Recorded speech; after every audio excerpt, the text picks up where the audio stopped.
Hi and welcome to PubFarm's tutorial video for long COVID and COVID-19 overviews. This service allows you to quickly generate an overview about associations to other diseases, drugs, targets, and so on. So let us have a look at the service. So what you see first is a drug target disease network.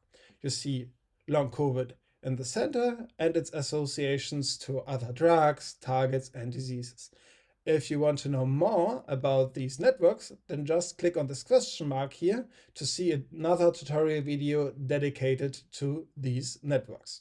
If you further scroll down, then you see different lists.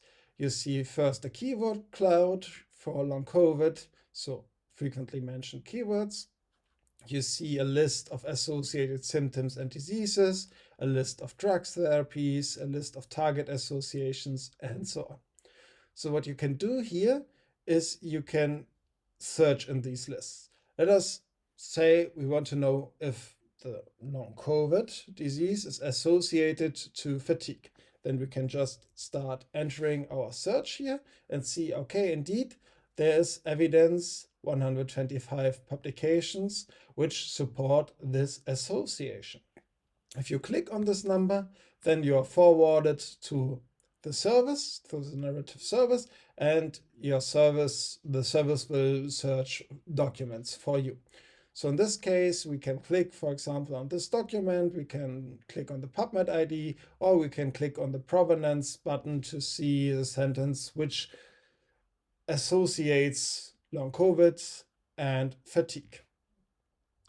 Let us come back to the service. We can undo our search here and see the whole list again. You can scroll in these lists to have an overview, and you can scroll in the service.